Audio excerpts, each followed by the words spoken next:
You see, he had a small joke against the Muslims about polygamy. You see, he says Islam allows you to marry 4. He didn't quote the verse correctly. He was saying Surah Nisa, verse 3, or something to the effect. The Quran says, marry women of your choice by 2s and 3s and 4s, but if you cannot do justice between them, marry only one.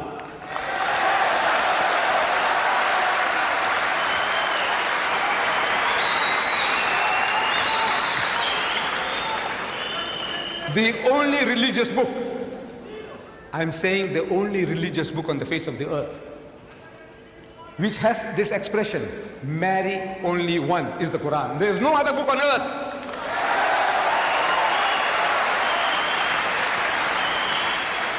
And this is the solution to your problem. He has settled down in America. He has married a beautiful young lady, an American woman. Congratulations. But now, wait. The American statistics, they tell us there are 7.8 million more women than men in America. That's almost 8 million more women in your country, sir, the land of your domicile. 8 million women who can't get husbands. If every man in America got married, there'll still be 8 million women who can't get husbands. I'm asking, in this book of God that you are boasting about, what is the solution to your problem?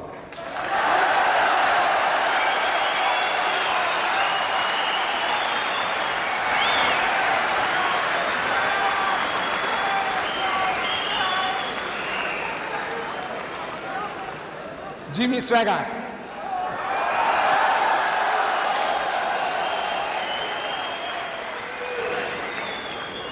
If you get the tape is available. Jimmy Swaggart, Anu Sharosh, the tape is available. You can get it before you go. They are £8 each. Jimmy Swaggart, if you see this debate, at the outset, he's also having a laugh at our expense. He says, you know, Mr. Deedat, he says, you know, we had a chat in the waiting room, and Mr. Deedat says that the Muslim can have 4 wives. Islam allows 4 wives. He just corrected me, said up to 4. I said, well, Mr. Deedat, Christianity only allows us 1, so I had to get the best on the first shot. But you see, Christianity allows us only 1. And I had to choose the best.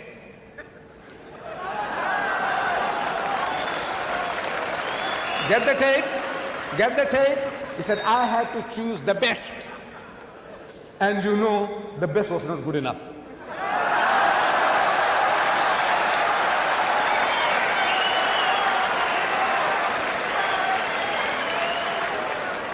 Look. All these tele-evangelists, all one by one, they're all falling.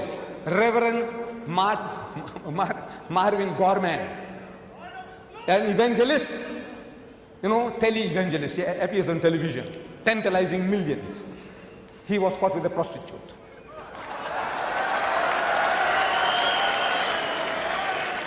Jim Becker, with Jessica Hans, another prostitute. Jimmy Swaggart, average of 2 trips a month to the prostitute for his satisfaction. I said, you laugh at us? You are a fool. I said, the laugh is on you.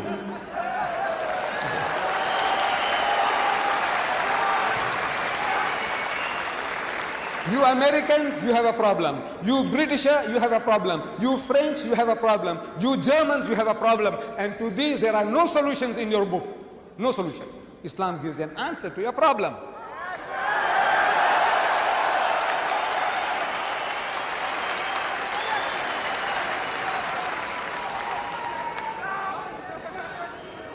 Divorce.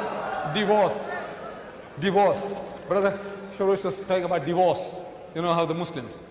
Look, when you malpractice, when you do something against your own teaching, you are culpable.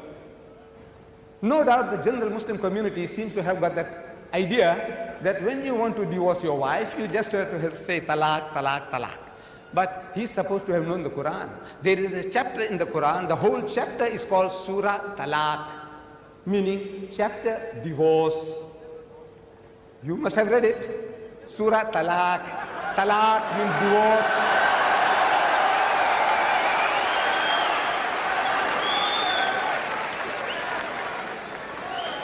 At the outset, Brother Sharosh, he said he has been studying the Quran for 2 years now. 2 years. Sure. See what the Quran says, please, brother. And then point a finger at the Quran and say, look, this Quranic teaching is not right, it's not feasible, it's unreasonable. Talk about the Quran. Don't talk about the Muslims. As much as we have bad Muslims, you have bad Christians.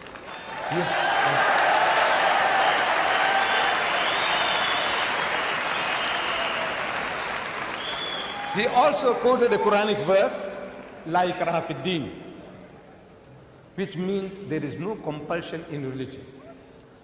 Compulsion is worthless. At the point of the gun or the knife, you force somebody to say, read the Shahada, the Kalima, the Creed of Islam, and the man is forced to read. What is it worth? Nothing. There is no compulsion in religion. But the insinuation is that the Muslims were doing compulsion. I said, look, my brother, Sharosh, you are a proof that the Muslims didn't use any compulsion for 1,400 years.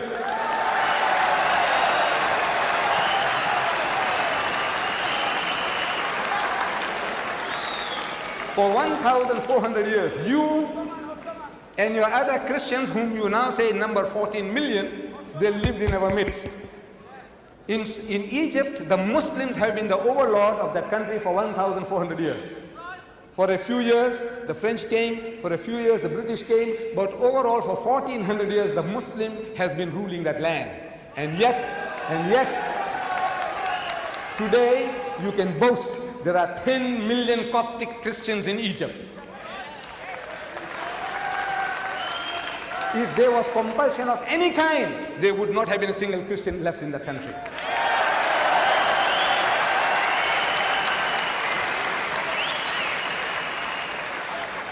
The Muslims ruled Spain for 800 years. 800 years. We, because we failed to deliver the message, we were kicked out. We were kicked out. Shame on us. We didn't fulfill our obligations. But if they had used any type of force, even economic force, for 800 years, there would not have been a single Christian left in that country.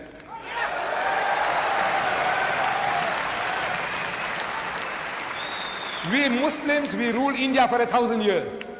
But after 1,000 years of Muslim rule, eventually when partition takes place, the Muslim gets 1/4, the Hindu gets 3/4. Why? Because we didn't do the job. We didn't use any compulsion.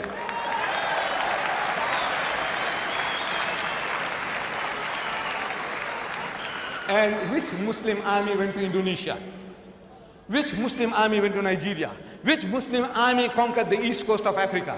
Which Muslim army? Today, the Britisher and the American, he's coming towards Islam. I want to know what sword? What sword? What sword is the Muslim using? The sword of the intellect. George Bernard Shaw, he said, if any religion has a chance of conquering England, nay Europe, within the next 100 years, so that religion is Islam.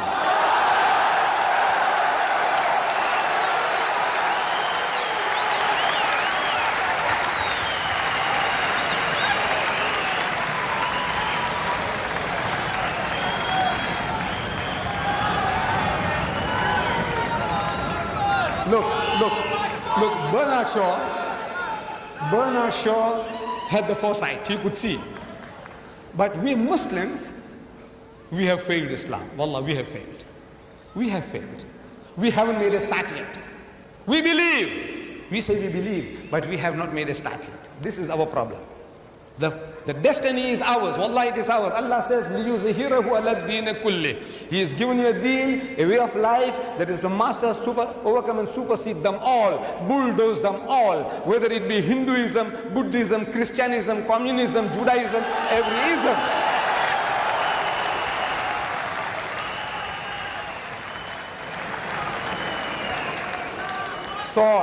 Sword. I'm asking, what sword? Thomas Carlyle. Thomas Carlyle in 1840, he delivered a series of lectures here in the UK. In England, Thomas Carlyle, one of the greatest thinkers of the past century. Thomas Carlyle. And he says, the sword. He said, the sword indeed. But where will you get your sword? He said, every new opinion at its beginning is precisely in the minority of one. In one man's head alone, there it dwells as yet. That he take a sword and try to propagate with that will do little for him. He said, first you must get your sword. And how do you get your sword? Through the intellect, through reasoning.